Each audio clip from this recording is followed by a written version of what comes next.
Welcome. Thank you for joining us on today's webinar presented by the National Center for Pyramid Model Innovations.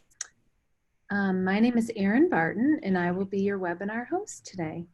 I am an associate professor at Vanderbilt University, and my work for the National Center for Pyramid Model Innovations has focused on identifying a system for program-wide implementation of the pyramid model within early intervention or Part C systems.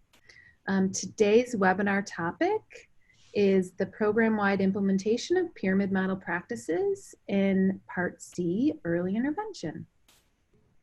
I will be presenting with Ashley Nemec. Ashley, would you like to introduce yourself before we get started? Sure. My name is Ashley Nemec, and I am an educational consultant here at Vanderbilt University. I'm also a National Center for Pyramid Model Innovation staff member. And I support Erin and Lisa Fox on the program-wide implementation of pyramid model practices and the coaching of practitioners using pyramid model practices in early intervention. Great, thank you. You're welcome. So let's get started. Today, we are going to provide an overview of what the pyramid model looks like in Part C, and then we're going to talk about the critical elements of program-wide implementation within Part C, and we're going to walk through each of the critical elements and we're going to really operationalize those critical elements. And then we are going to talk about some fidelity tools, some of the fidelity tools we've created specifically for Part C implementation of the pyramid model. And some of them are adaptations of tools that we have created for program-wide implementation in center-based or preschool programs. We're going to talk about all of the data and fidelity tools.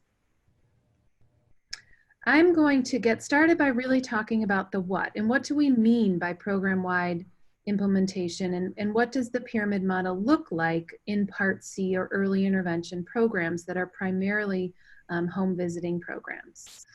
So we think about the pyramid model the pyramid model is a tiered system of supports, and the pyramid model has multiple tiers. We often talk about 3 different tiers, and we know that when we talk about the pyramid model in classrooms, we talk about all children being at the universal or needing supports from that universal tier, and then some children at the secondary or targeted social emotional supports tier, and then very few children, but some children need more intensive individualized supports. This looks very similar in families. However, we know that families' needs are more dynamic, and we do not think about families as being at a specific tier, but rather we think about families as needing supports from different tiers. And so families can move from tier to tier and around tiers throughout our work with them and while we're supporting them, and families are never in one tier. Families really might need access to and supports from any of the tiers. And so we conceptualize it a little bit differently when we think about supporting families. And these are the tiers, however, are also very similar with families. And so we know that there are some practices, some universal supports that all families would benefit from and that are important for all families to receive. And then at tier 2, those are really when we get into who are the specific children and what are their specific social emotional needs. And so we work with families to identify specific social emotional goals and then support them in embedding instruction throughout their daily lives, throughout their routines and activities around those specific social emotional goals. And then at tier 3, that's really for families who have toddlers who have persistent, severe, challenging behaviors. And we work with them to identify, to conduct a functional behavior assessment and to identify an individualized behavior support plan, and then coach the family and support the family on implementing that plan throughout their daily routines. However, I want to emphasize again that families will need support from all or any of these tiers, and that even if we have a family who needs support from tier 3, we also know that that family will continue to need those universal supports. We have identified 5 primary principles for using the pyramid model when working with families who are in Part C and working in early intervention systems. And the first one is really about supporting practitioners in building collaborative partnerships with families. And so we talk about supporting early interventionists and engaging families in that partnership related to their child's social emotional competence. We also talk specifically about family coaching, and that our work really relies heavily on coaching families to support their child's social emotional development.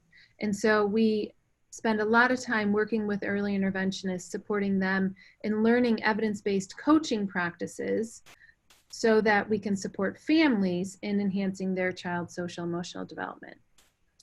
We also provide families with knowledge and skills and support families in developing and using responsive caregiving practices and developing nurturing and responsive relationships with their children.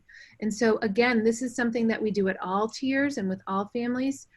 And we support families, we support early interventionists in supporting families in identifying what does it mean to have a nurturing and responsive relationship with the child, and what does responsive caregiving look like. And then we support families in developing that relationship with their infant toddler. And again, this is another overarching principle. We are always engaged in building families' confidence and competence to support their child's social emotional competence. The early interventionists, all of their work is done to support the family's confidence and competence in supporting their child's social emotional development. And then because we know that young children are just learning to be social, and they are going to engage in some behaviors that might be considered challenging or disruptive to family routines and activities, we are also always supporting families in learning skills to respond to challenging behaviors so that they do not necessarily become severe and persistent. So we're providing families with the tools and strategies that focus on preventing challenging behaviors, preventing children, infants and toddlers from engaging in challenging behaviors, and then also supporting families in making sure those challenging behaviors that we know toddlers will engage in do not become severe and persistent. We also have identified some very specific practices related to the implementation of the pyramid model with families and homes, and these are early interventionist practices. So we've developed a fidelity tool because we know monitoring fidelity is critical to program-wide implementation. So we've developed this fidelity tool that we call the EPFI. It's the EIPPFI. It's the Early Interventionist Pyramid Practices Fidelity Instrument. So again, these are practices that we expect early interventionists to engage in when they are working with families within Part C systems. We have these different domains within the assessment. The first one is building partnerships, then promoting social emotional development, focusing on dyadic relationships, engaged in family coaching, supporting families with children with severe, persistent, challenging behavior, and then social emotional assessment.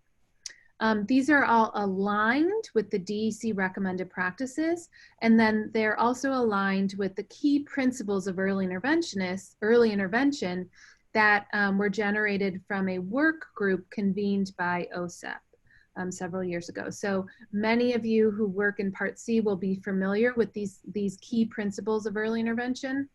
And hopefully all of you are familiar with the DEC recommended practices. And we made sure that our practices on the EPFI are aligned with the principles, the key principles of early intervention, and the DEC recommended practices. And of course, they're all very much aligned and very much informed by the pyramid model. So now we're going to talk about the how.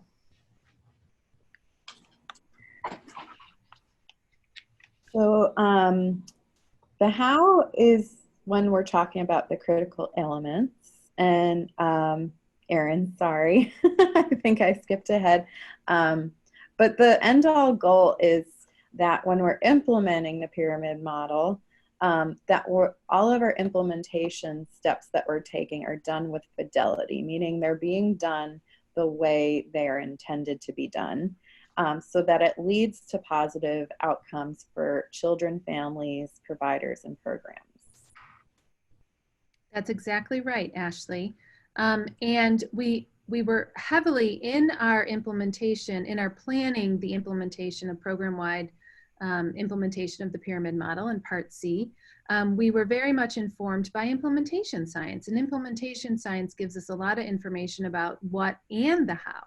And so we know, and we are currently engaged with many states in doing this work as well. We know that this will take multiple years. This is by no means a one-year process.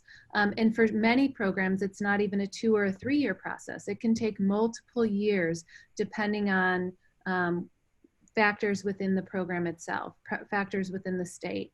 And so we know that there are multiple important components to supporting implementation, and they involve implementation teams. They involve making sure that you have buy-in from your staff and your families and your stakeholders, and that you've thought about readiness, and that you've considered what are the pieces of readiness that are in place within your program, that you have identified the drivers, that you have appropriate leadership, and you've thought about the competence of the staff and the professionals who work within your program, and that you've really focused on making sure that they receive high quality coaching. And really, the goal for what we're talking about today is to support local early intervention programs in high fidelity implementation of the pyramid model. And what we've seen is that we have identified the critical elements, but we have made sure that these critical elements are things that will work across multiple states and across multiple types of programs or agencies. So we very much recognize that Part C looks different across all 50 states and territories. The way Part C works is different and is unique in each state. And so it's not going to work the same in each state. But these critical elements will guide, regardless of how Part C works within your state, regardless of if it's a vendor model or if you have centers or districts. And so we have identified the critical elements that will guide programs in making sure that they implement the pyramid model with high fidelity within their program. And on that note, I'm going to turn it back over. Oh no, I'm going to go over, this is critically important. Before I turn it over to Ashley to get started talking about the critical elements, I want to go over some key terms that you're going to hear from Ashley as she works through these critical elements. And these are terms that we have developed specific to this work, but you'll see that these are consistent across program-wide implementation of the pyramid model. The program coach is usually somebody who is outside of the program itself. The program coach is an expert in the pyramid model and somebody who understands high fidelity implementation of the pyramid model. And the program coach is like an external coach, a coach who coaches the program. So really works closely with the leadership team, which is who I'm going to talk about next, works closely with the leadership team to support the leadership team in establishing high fidelity implementation of the pyramid model within that program. So the program coach is outside of the program. The leadership team is a group of people within the program, works with the program coach, and the leadership team always has to include an administrator or somebody who can make decisions about resources. Often should include a family member, somebody who can bring that family perspective to the leadership team, and then hopefully includes and has to include a practitioner and perhaps a coach, a practitioner coach, who I'm going to talk about next, and people who maybe can engage in the behavior support planning role. And we're going to talk about all those roles as we talk about implementation as well. The leadership team engages in ongoing monitoring of fidelity and really is the entity that will be making database decisions. And as I said, works really closely with that program coach. And then the practitioner coaches are within a program. The practitioner coaches might be early interventionists. Usually they are early interventionists who are also working within the program, who have been trained and coached in how to coach other professionals. And we use practice-based coaching, which Ashley's going to talk a little bit about. So the practitioner coaches are experts in practice-based coaching, and they then coach others in implementing the pyramid model with families. And the tool they use is the EPFI, the Early Intervention Pyramid Practices Fidelity Instrument. Excuse me. There's always a system of communication. The leadership team establishes a system of communication to share on an ongoing manner information with practitioners and families regarding the implementation process and any outcomes. And then there's database decision making and data feedback systems such that programs are always engaged in data collection and always focused on fidelity of implementation at multiple different levels, and we'll talk about that, as well as critical outcomes, family and child outcomes. And on that note, I'm going to turn it over to Ashley, who's going to get us started talking about specific critical elements. Thank you, Erin. So the first critical element to ensure program-wide implementation of the pyramid model with fidelity is the formation of a leadership team. And Erin defined what a leadership team is very well. And we want to make sure these critical elements within the leadership team are in place. And you will see, if you look at the early intervention benchmarks of quality, which Erin will talk about later more in depth when we go through the tools. But all of these critical elements are outlined on the benchmarks of quality, and we'll kind of give you a guideline of how to follow to make sure that through the implementation process you're doing this with fidelity. So there's broad representation, like Erin was saying before, whether your state follows a vendor system model or there are actual brick and mortar programs that are being used, a leadership team can be formed within any of those formats. Also, the leadership team should have administrative support. So support within the program, whether that is at the state level or at the level within the program of those in leadership roles that can support decision making, so that when you're implementing pyramid model practices, whatever decisions are made can actually be followed through.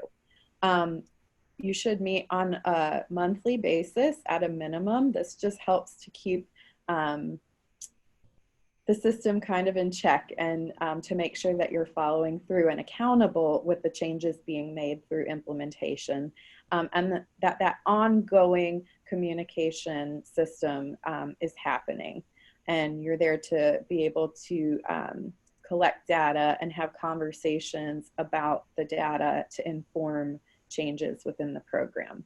A clear mission statement should be created. This will help focus the leadership team and their purpose, and will also help share information with families and with practitioners and those involved at the program level to kind of support the why. Why is pyramid model important? Why are we doing this? And that this the benchmarks of quality will help the leadership team. It's used by the leadership team to help create goals to make sure that they are implementing the pyramid model and those small little action steps to constantly have that forward movement to make sure that they're able to implement in that 2 to 4 year timeline Erin was talking about. And looking at this benchmarks of quality and creating these goals and action plans, it should be reviewed and revised on an ongoing basis. And then we want to talk a little about who is part of the leadership team. So as I said before, someone who has that decision-making ability should definitely be a part of the leadership team. Again, it aligns with that administrative support. It helps drive the actual implementation of whatever decisions are made by the leadership team. We also want representation from early interventionists. You can kind of see we have listed all of the stakeholders here who are involved in the early intervention. And this can be a developmental therapist, it can be a speech language pathologist, physical therapist, occupational therapist, a nurse, mental health consultant, anyone. You can have multiple individuals with the, I guess, title early interventionist, those who are working directly with families to support their child's outcomes.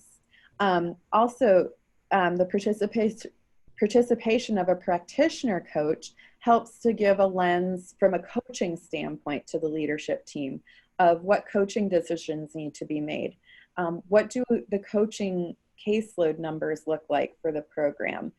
What time allotment is the program providing both coaches and those being coached to actually follow through with the coaching process to help that coaching take place? This could also help inform professional development decisions that the program makes to support implementation of pyramid model and to build the capacity of their staff.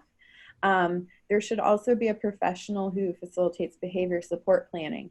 Now, this does not necessarily mean this needs to be a board certified behavior analyst, but it should be somebody on the team who's familiar with positive behavior supports and using behavior supports with families, who can support the process and is willing to have that extra training, which we will talk about what that training is, and who can kind of be the go-to person when there are early interventionists in the programs and practitioner coaches who need supporting families who need those tier 3 supports Erin was talking about previously.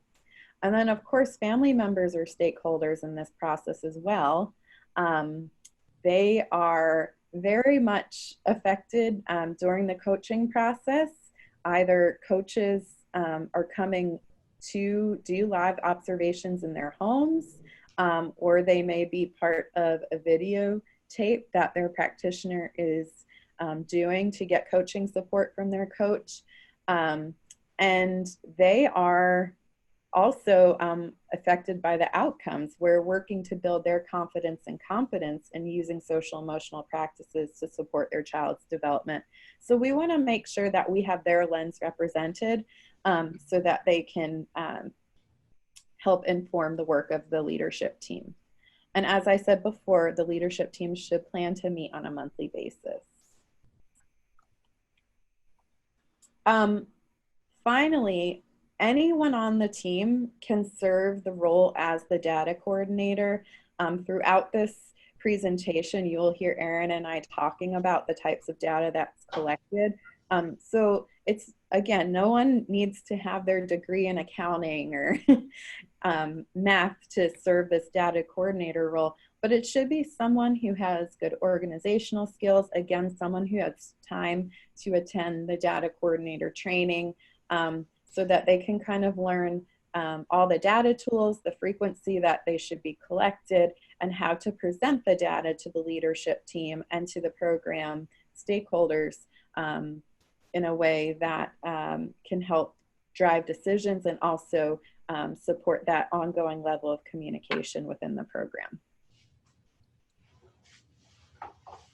So Erin talked about the program coach. Again, it's someone who's external to the program.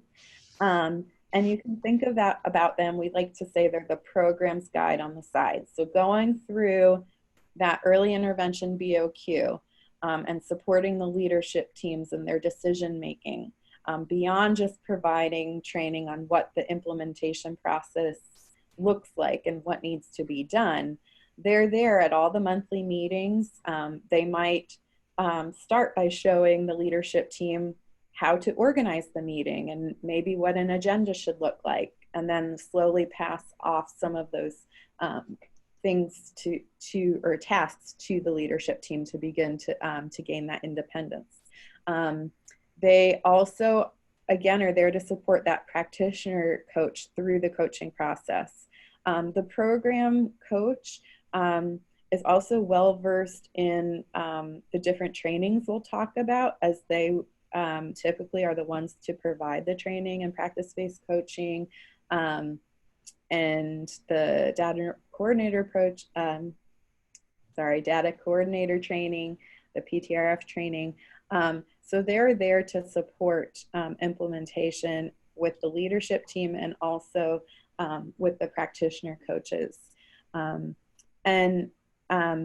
Again, as I said, they're well versed in the data collection, so they know what data needs to be collected. They help programs create a timeline for the frequency of when data is provided to the data coordinator, so that they can then present the data to the leadership team to drive decision making.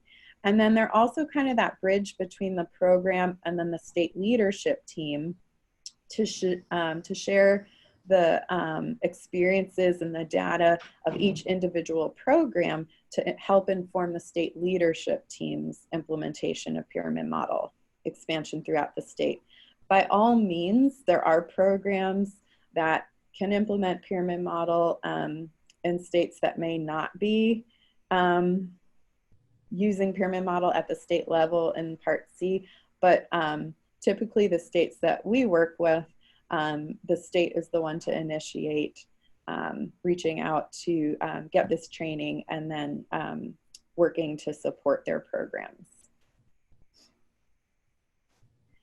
The practitioner coach, again, they are the early interventionist guide on the side. So a practitioner coach can be a early interventionist already in the program that is already implementing pyramid model practices with fidelity. Maybe in smaller programs, it is a supervisor, but they would want to make sure that they're taking off their supervisor hat when they're serving as a coach. And they're trained in the practice-based coaching framework, which I will talk about when I talk about building staff capacity. And they use this coaching model to help support practitioners in building their capacity to use pyramid model practices with fidelity. Also, they're usually on a part of the leadership team just because they can be very influential in helping the team to make coaching decisions within the program. As I was saying before, thinking about caseload size, time commitment to coaching, maybe due to the EPFI results, there are trends that the practitioner coach is aware of to inform professional development decisions on other trainings that the program might look into. And then they provide that direct coaching to the early intervention practitioners, and they have access and work closely with that program coach during the coaching process. This also might be somebody who serves as your behavior specialist. So they can fulfill many roles on the leadership team. Thank you, Ashley. Yes. And I think we talked about the data coordinator pretty much already. And I think I have gone through all of their roles on the leadership team. So I think we'll be able to move on to staff buy-in. Great. Yeah, so I'm going to talk a little bit about staff buy-in. Staff buy-in is a critical element of pyramid-wide implementation. As Ashley laid out for us really well, the leadership team is really the group that is leading program-wide implementation, and the leadership team is being coached by the program coach. And one of the first activities of the leadership team is to identify and to establish staff buy-in. And it's a critically important element, which makes it a critical element. And the work within the staff buy-in process, it's important for the leadership team to kind of lay out for all of the staff within the program the importance of social emotional outcomes, and that social emotional outcomes are critically important for long-term learning and development for young children, long-term outcomes, and academic success. And so it's really important to establish the rationale for focusing on social emotional outcomes, and perhaps even talking about how the focus on social emotional outcomes is critically important for supporting all other learning and development in all other domains for infants and toddlers and their families. And then the leadership team during the staff buy-in presentations or process will emphasize the importance of a program-wide approach, and that making sure that the staff within the program understand that this is going to be something that everybody within the program is a part of, and everybody is actively engaged in the pyramid model implementation, and maybe even outlining what the different roles are for all of the staff within the program. And so within an early intervention program, it's important to identify that all of the staff, the admin, the administrative support, the leadership, the practitioners, every behavior support specialist, the data people, all of the people within a program, whether or not it's a brick and mortar program or whether or not it's a vendor, program, that everybody is involved in this process. It often involves a presentation to establish buy-in, and sometimes it often involves a poll where they kind of gauge what buy-in is. And then they make decisions about other staff buy-in activities based on the results of the poll. If the poll shows that everybody's ready and geared up and excited to do it, then they might really get started rolling out coaching, and Ashley's going to talk about that. If many of the staff indicate that they're nervous, that they want more information, they might continue to engage in some staff buy-in activities. The buy-in activities will always involve information and awareness, as I talked about. We have a presentation that is an example presentation, a template that we share with programs that is available and accessible to everybody. And then the leadership team will continue to maintain buy-in by inviting input, as we talked about. As I mentioned before, staff needs to understand that there's a process for receiving information about pyramid model implementation, and that there's a process for giving feedback and input related to pyramid model implementation. The buy-in process will involve discussing what are the specific program goals and what are the data that we're going to collect.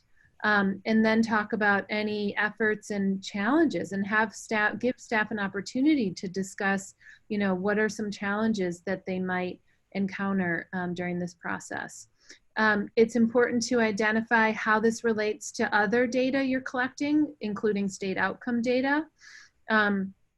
We have a slide deck, as I said, that we're willing to share. And then there should be lots of opportunities for staff to discuss what are the challenges, what are the perceived challenges, what are the challenges they've experienced as they're rolling out pyramid model implementation. And then also staff needs to understand what are the supports they're going to get. What is coaching going to look like? What is coaching? What coaching are they going to receive? What additional PD or training? Are their caseloads going to change? So they need to understand the supports that they will be given, and perhaps think about the supports they need to do this work. And then throughout the process, staff buy-in is not just at the beginning. There are some specific activities you might do when you're first rolling this out. All of those things I just talked about, especially awareness and information and input from staff regarding challenges. But the leadership team is going to be continually engaged in monitoring staff buy-in to make sure that they nurture buy-in over time, and that they address issues related to buy-in as they come up and if they come up over time. to make sure that they are taking the steps they need to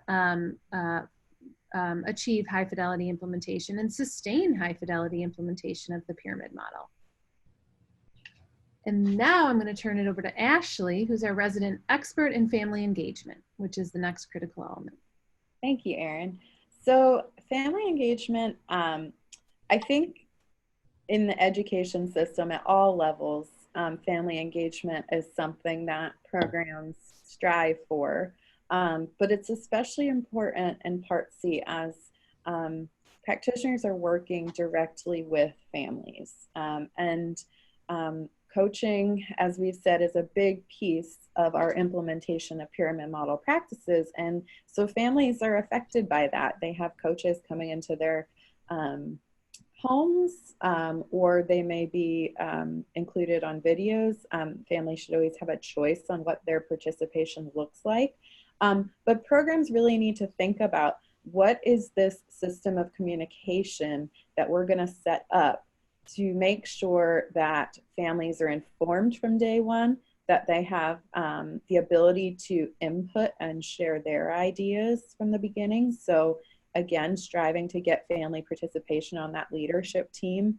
And there should be multiple mechanisms for sharing implementation goals, whether that is providing handouts or flyers, or inviting parents for a presentation about the pyramid model, making sure the information you share is represented by many preferred languages that families in the community use, so that they have access to that information.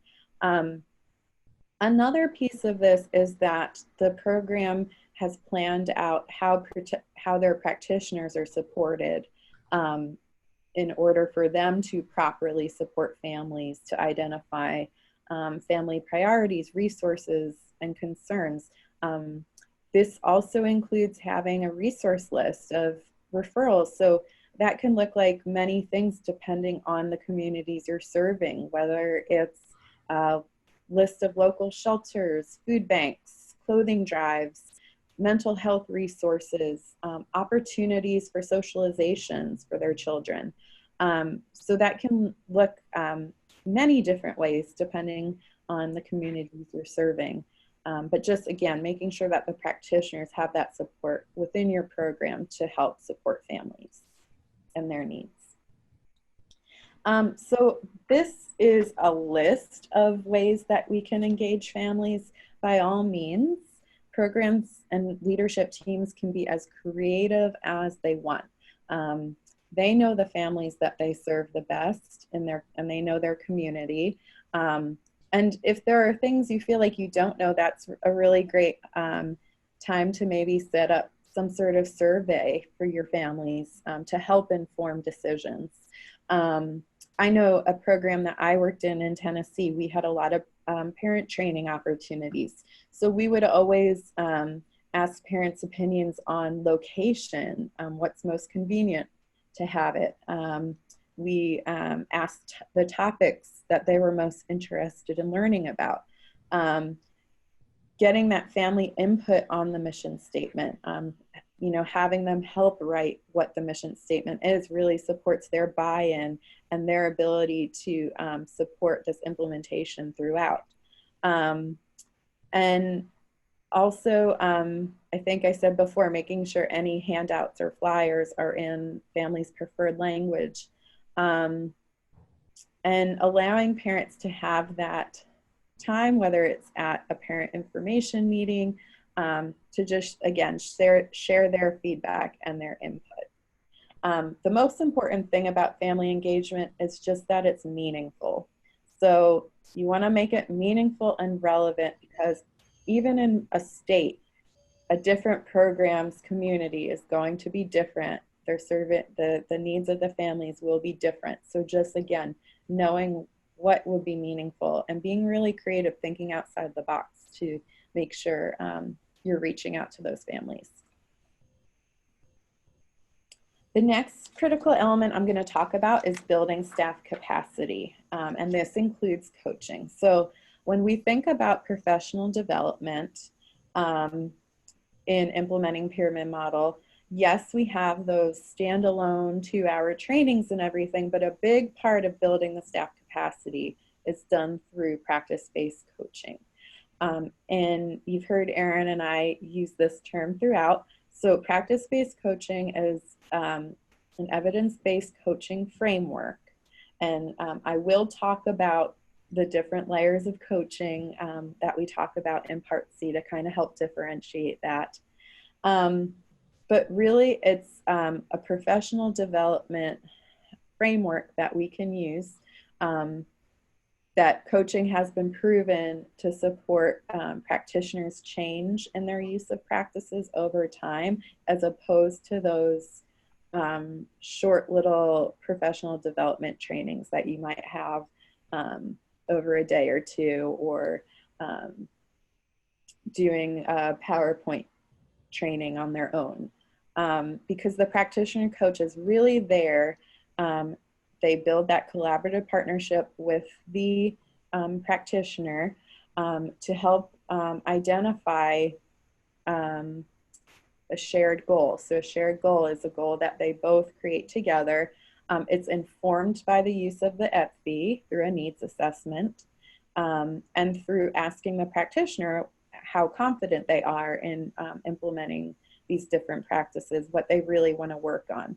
And the practitioner coach really supports that practitioner in working through their action plan to attain their goals, and ultimately, in the end, to really build their capacity to use pyramid model practices with fidelity.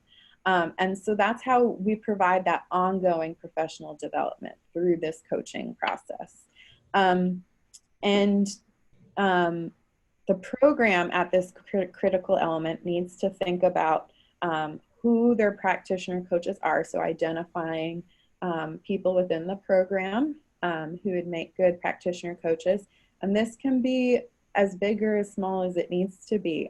We always say start small and move forward. So even if you have 1 or 2 practitioner coaches, coaching 2 to 4 practitioners as a first step, that's fine. But then the program also has a plan in terms of thinking sustainability, how to train new practitioner coaches. So through the coaching process, you might find, wow, we've really built capacity for a lot of our practitioners. Maybe there's someone who has been coached already who's interested in being a practitioner coach. And then also thinking about professional development and coaching, providing that training to support children and families with more complex needs. So again, whatever that looks like in your community might help inform that.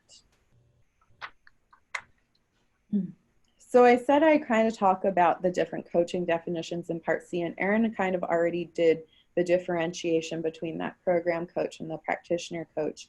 But we do get a lot of questions about using PBC and family coaching. So I really want to differentiate that practice-based coaching is used by the practitioner coach to coach early interventionists in their use of implementing pyramid model practices with the families that they serve.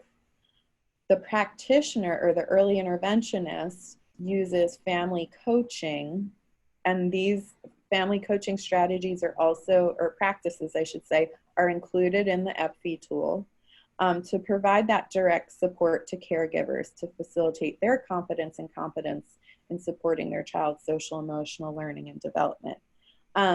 So we get a lot of questions, well, if I'm using, our program uses Sheldon and Rush, can we still do PBC?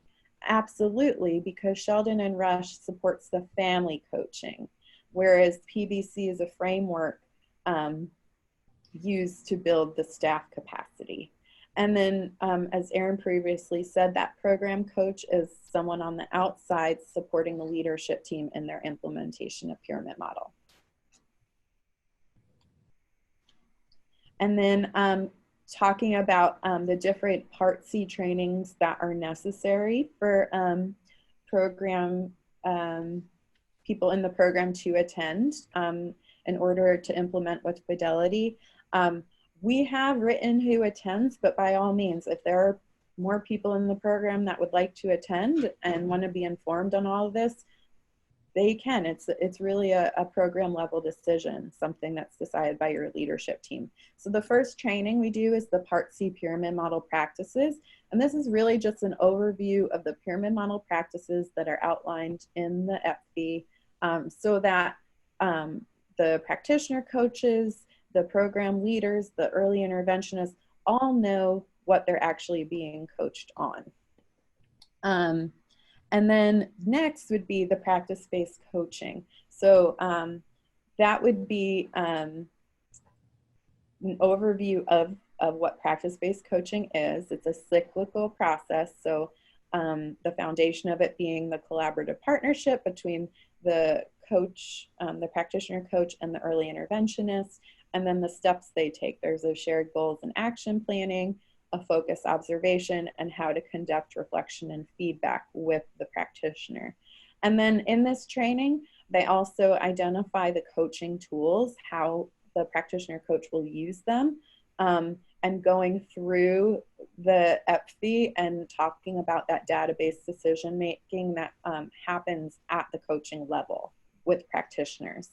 Then the data coordinator training, it introduces all the data tools that Erin will talk about, what the evaluation process looks like. So thinking about who is in charge of collecting data in the program using each data tool, the frequency the data is collected, the frequency that data is then handed over to the data coordinator. And then again, just helping the data coordinator know how to then take that data and put it into a presentation and help support the leadership team in making informed decisions.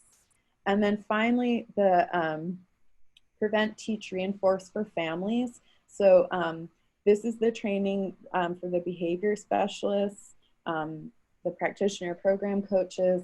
So this is the PTRF process, is the process that Erin was talking about when we're supporting families at that third tier level in the pyramid, in conducting the functional behavior assessment, creating a individual behavior support plan. And so really knowing what that process looks like, because the behavior specialist is going to serve as that go-to person in the program to support the practitioner and the practitioner coaches when they're working with a family that needs these supports. And overall, the practitioners should really just be aware who in the program do they go to when this happens to get that support and that guidance. But this training really goes through all of that for them. Thank you, Ashley. You're welcome. Yeah, so now I'm going to talk about what that support looks like. So the next critical element is that there is somebody within the leadership team and people within the program, staff identified within the program, who can support early interventionists, other early interventionists who are supporting families who have toddlers with severe and persistent challenging behavior. And so what's critically important is not that there is, as Ashley said, a behavior analyst within the program, but that the program has identified a process for obtaining support by behavior specialists. And these behavior specialists can be people who were early interventionists within the program or continue to be early interventionists within the program, and who are trained in the prevent, teach, reinforce for families process. So it needs to be people who understand the prevent, teach, reinforce for families process, understand FBAs and all that, but they can receive that training as part of pyramid model implementation and program-wide implementation of the pyramid model. So they don't need to be people who are experts beforehand.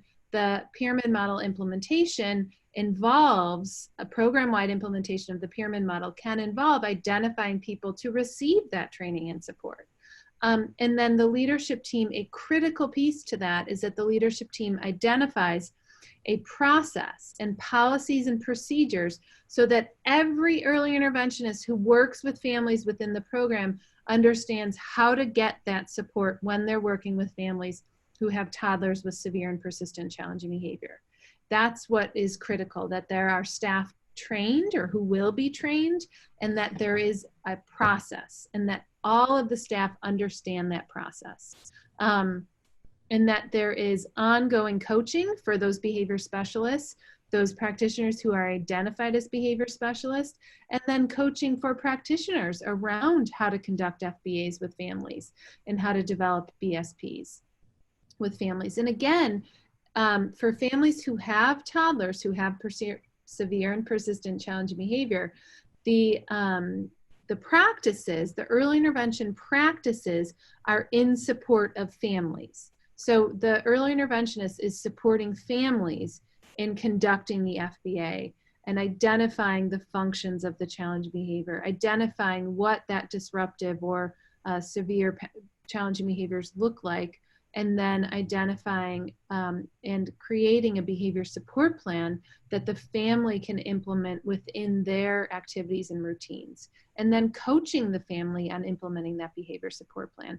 So it's always within that the family support process. It's the family is engaged, continues to be engaged at this tier of the pyramid. As Ashley mentioned, we use Prevent, Teach, Reinforce for families. And that is a evidence-based approach. It's team-driven, it's manualized, and all of the behavior support plans that result from the Prevent, Teach, Reinforce functional behavior assessment process include prevent strategies, strategies to teach the child new skills, and then how to reinforce those new skills, and then how to respond to challenging behaviors in a way that prevents them from continuing to happen. I'm going to turn it over to Ashley.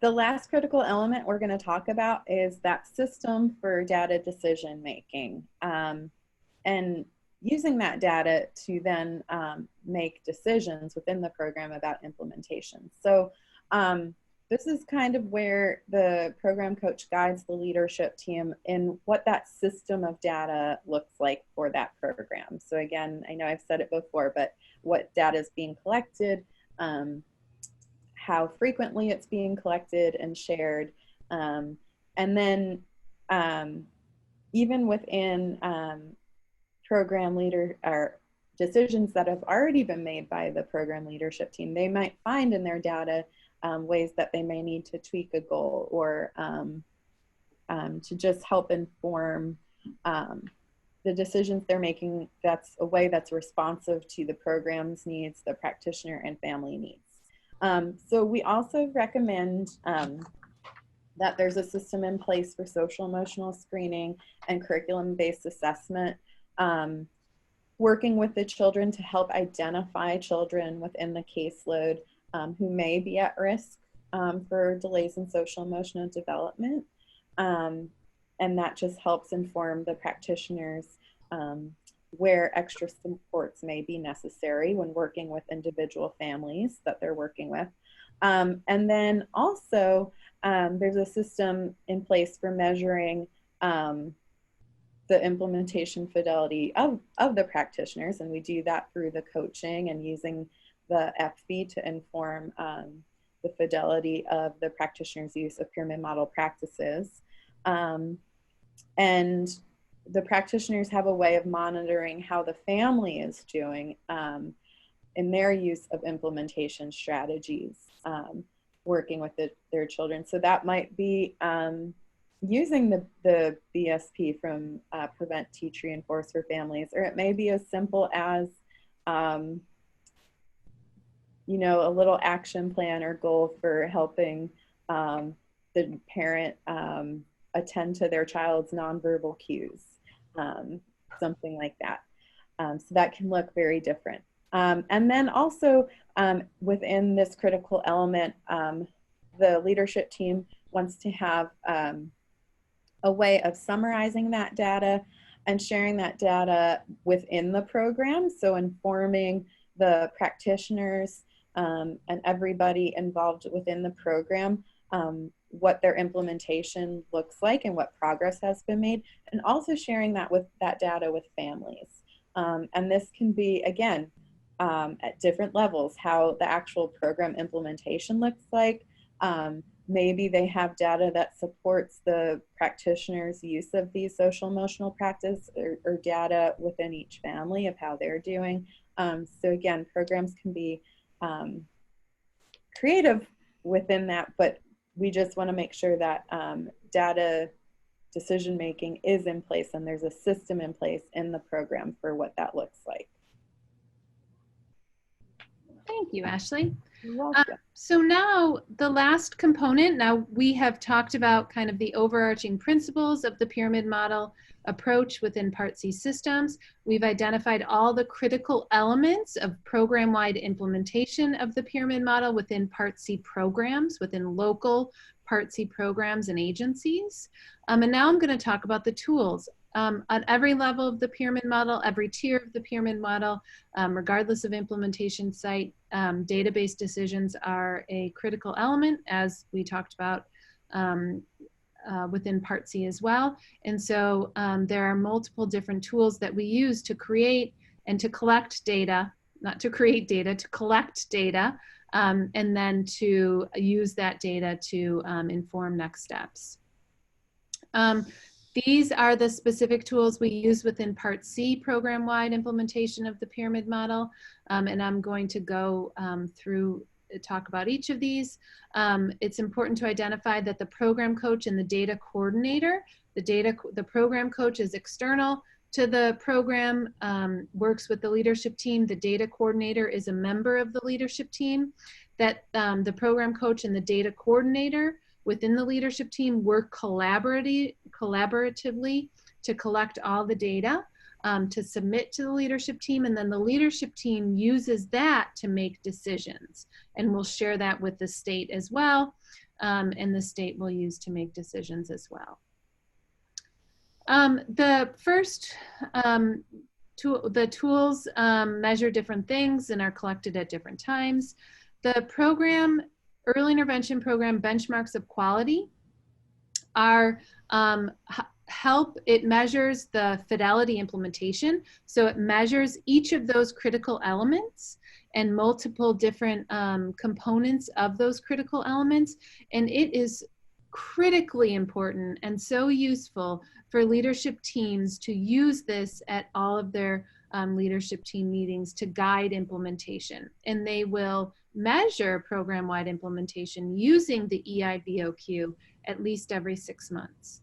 And then there's also the program coach log, which the program coach collects and monitors, and they will monitor all of their contacts with the leadership team, the data coordinator, the program coach, and the program coach itself helps the program coach monitor their delivery method, the activities, the time, all so that the program coach can monitor their work with the leadership team. And then the practitioner coach is used by those early interventionists who have been trained in practice-based coaching, who are coaching practitioners. And they monitor their action plan goals, the completed cycles, the time, the types of observations, the debriefings they've done. They collect it themselves. And that data, the practitioner coach log, is then used by the leadership team to make decisions about coaching. And then the EIPPFI, or the EPFI, as we've called it, is used by the practitioner coach as well to monitor practitioner implementation of the pyramid model. And this is critically important when thinking about fidelity to the model at the practitioner level. So what are practitioners doing with families, and does it align with the pyramid model practices? And that's what that tool is used for. And that tool is collected regularly, but at least every 6 months for the different practitioners. And then it's again used by the leadership team and it's used by practitioner coaches to make decisions about coaching practitioners. And it's used by leadership team to make decisions program-wide about coaching and training. And that's it. Thank you so much to our panelists and their wonderful insights. Your feedback is very important to the work that we do. Please remember to provide your feedback on this webinar with our post-webinar survey by typing the website address shown on this slide into your internet browser. The certificate of attendance will appear once you submit the survey. We invite you to visit our website, challengingbehavior.org, to sign up for our upcoming webinars, access recordings, download pyramid model resources, and much more. Thank you to our funders for making this training possible. This concludes our webinar. Thank you all and have a great rest of your day.